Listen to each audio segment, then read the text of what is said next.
What's going on, guys? Madpatt with yet another video today. Standing next to me is a 1974 Porsche 911's Sportomatic, and pretty amazing car. For the most part, I mean, it's had some work done to it, pretty rough shape, but this car is actually my dad's car. It's been in the family for around 10 years already, so I've known it for quite a long time. And pretty amazing story about how my dad got it, actually. So the way my father obtained it was through my father's old boss. He had passed away a number of years ago, and his son was actually looking to get his truck repaired. So back when my father had his auto body business, he had done the work. He had repaired the car like requested, and then it came down to paying. And my father asked if this car was still around. So believe it or not, for those repairs, my father obtained the 74 911, which is super awesome. Pretty amazing story as it is. It's been around for a long time. And frankly, if it wasn't for this car, I wouldn't be into 911s like how I am today. So I have a huge appreciation for this car. If it wasn't for this car, I wouldn't have my 2008 C4S, and I wouldn't have a huge passion for these cars like I do today. The fact that it's a 911S Sportomatic, out of 4,000 and some change 911s that were produced in 74, there were about 217 Sportomatic Carrera 911S's, such as this one. So that makes it incredibly rare. Now, there were about 500 more Sportomatics, but those were just the regular 911s. They weren't the S's. So with this one, instead of 150 horsepower, you get 175 horsepower. So 25 horsepower more. And maybe a couple other extra features, but really it was just the higher performance numbers. And the Sportomatics really, if you look throughout the history, I mean, aren't really that desirable. I think maybe now, since they're a little bit more rare, people desire them a lot more, but I think that really makes this car unique. Now in 74, there was a lot less of the Sportomatics produced. Now, if you go back to the earlier years, such as, you know, from when they first started producing the 911s up until 73, they produced quite a bit of Sportomatics. And the 74 was the least produced out of all of them. And they quit it in 79.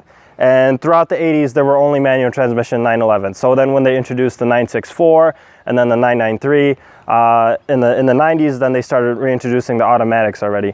And then 996, 997, 991, they have the Tiptronic paddle shifters. So I mean, quite a bit in advancement there. But if you look on the interior, basically looks like a standard stick shift, except it's got a big fat brake pedal there. But what I see going for this car is being restored to full original, exactly like how it should be. Now, I feel like the car should have a manual transmission, but since it is matching numbers as you see it here, I don't think we should destroy it by switching out the transmission. So pretty amazing car. Now let me take you around the interior and give you a good walk around of what this car actually looks like. All right, so like I said, I mean, it's pretty rough. It's had a couple, I think it's had at least one repaint over the years. It's supposed to be red originally. It kind of looks orange on camera, but I mean, it's got a couple issues. Definitely in the normal areas, you have some rust around the windows here, and it's kind of bubbling, and it's a bit of a shame, but you know, pretty big issue is that they usually rust around the front windshield here, and the same thing on the other side, but they kind of trickle down and go into the door jambs, which is a bit of a pain. The bottoms of the doors are pretty rusty too. But the issue with this car is it sat in the grass for a number of years, and if you care about a car, I definitely wouldn't recommend you to leave it out in the grass, at least not for long. But this car, you could tell it sat in the grass for a number of years. I mean, dead giveaway if you look on the interior. Look like Fred Flintstone used to own this thing. Both floorboards are pretty much gone. You could see the ground there. So I mean, like I said, it looks like a manual transmission looking at the shift knob. You can kind of see here, park, reverse. I don't really know what these are. It's got like 3 Ds. Never driven this thing, don't really know what it's like to drive. And then it's got that fat brake pedal there. But I mean, definitely a beautiful car once restored. It's got the venting rear glass, kind of like the Bug does over there. So that's pretty cool. But I just love looking at this car and just kind of comparing it to my 997. It's a 2008. Kind of kind of seeing the changes that were made. Visually it looks the same, but I mean, totally different car. I just love the evolution of the 911. It's just, it's really interesting process, just how they keep refining the car and just trying to make it better. There's the old emblems back there. This one here is actually off the dash. It says 911T. I'm not sure why this is in here. And this one is off the rear deck lid, 911S. So those are I'm pretty sure those are two totally different trim levels. But out of the Carreras, I think the S is the highest one. Correct me if I'm wrong. I mean, I'm not super informed on these old air-cooled 911s, so if you guys have any input whatsoever, please feel free to, you know, shoot me some comments down below and, you know, inform me, please, because I mean, I would like to get to know these cars a lot better. Because I mean, you know, they're very interesting to me. And showing 55 or 56,000 miles there. I mean, it only has like 5 number places, so it could be 155,000. You never know. Could have just flipped over. But the car hasn't been driving for a number of years, and you know, for at least 20. So you could probably assume it's 55,000. But that's another thing is when you guys are looking at these cars, like I said before, they do rust out here from water and everything, and they do kind of trickle down and go into the door jambs and everything too. So another thing to look out for. See, there's another hole there. Really a big bummer that it's as rusty as it is, which kind of sucks. But just check out the engine bay, and then the frunk. There we go.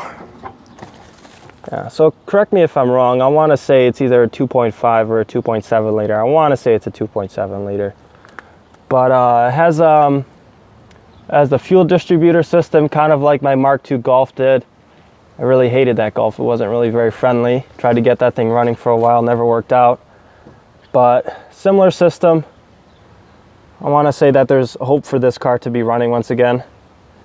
But definitely needs full frame restoration. Needs to be done 100%. And I mean, needs to be put on a frame rack, like one of those rolling ones. If you guys are familiar with Magnus Walker, I mean, super cool Porsche guy. I mean, I know people that have met him and everything. I mean, seems like a really cool guy, and you know, I mean, with you know, with his 911s, he goes through full restorations, and he has like special frame racks built for them where he just does body off restoration and everything and goes all out, which is super cool. So, you know, if you don't know who Magnus Walker is, definitely check out some of his outlaw Porsches. Super cool. But I mean, I love these cars. You know, I mean, for this, I mean, people wouldn't be shy from spending 10 to 15,000. I mean, I know it's very rusty, but you know, there's a reason why people buy them, and they're not afraid to pay that kind of money.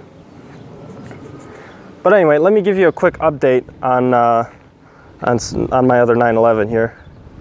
This is my 635 CSI. But this here is my 2008 Carrera 4S, fully converting the rear end here. Actually, I have the front bumper converted to GT3 front bumper. Either that or an Aero Kit bumper. It doesn't have the smiley girl like the RS does. But absolutely love the bumpers off the GT3s. They look great. So once I got really tired of the rear bumper, you can see it's actually sitting over here. I mean, it looks really boring to me. I mean, I really don't like it. Just, it's very bland and very, I don't know, it's boring. It's a boring bumper. But then I added the GT3 RS rear bumper, and it's cool because it doesn't have the bumperettes either. So it actually came off a Euro car. I bought this car, I bought the bumper about 4 months ago in Germany. It took a really long time to get here. I didn't want to pay the $800 for UPS to ship it, so snail mail, ended up on a boat, container, just got it maybe about a week ago. So pretty awesome. Now, if you're looking to convert your rear bumper, what you want to do is, if you have a Carrera 4 or 4S, which is this one, you want to get an RS rear bumper, which is the wide body fitment. Also, correct me if I'm wrong, but I want to say, actually, I'm not sure, so this would be more like a question. But the 997 GT3 RS uses the wide body, so would that one be an all-wheel drive? I mean, if you guys know, just put it in the comments. I'm really curious about that. But if you have a regular Carrera or just a Carrera S, it's going to use the GT3 rear bumper, which is a narrow body fitment. And it's super hard to tell, but there is just a couple millimeters of difference on the quarter panel that makes it just flare out more. I mean, super minuscule difference. But going back to this whole rear setup thing, GT3 RS rear bumper, that's a Sharkworks muffler delete for a GT3 997. Well, what I actually did is I had to cut it, which, you know, money down the drain if I want to resell it. But basically what's going to have to happen is I just kind of set it in there and it stays. So I'm just going to have to hook this up here to this guy, which is for the quad tip. So it's going to have to be cut over there. And I bought some pre-bent pipe and probably just going to nicely TIG weld it together to make it come out the center. But it's going to look something similar like this. I don't want to go through and redo the whole entire exhaust, so I'm gonna have to keep the cats in there. And it's gonna look something similar like this, maybe not angled as aggressively, probably a little bit more straight. But I absolutely love the Euro style bumper. Totally worth it. This deck lid is a 997.1 style deck lid. It's not original. I mean, I'm a big advocate for original Porsche parts. You know, the original one is upwards of $3,000 or $4,000, super expensive, probably used. And also the problem is they don't match up with your stock airbox. So if you get a cup one, or I want to say that they have one that may work with the GT3, so they have the vents here. You know, you'd probably be able to do that way. But either way, I would have to redo my whole entire airbox, and it's just really expensive. So this one just mounts right here. You put your fan there.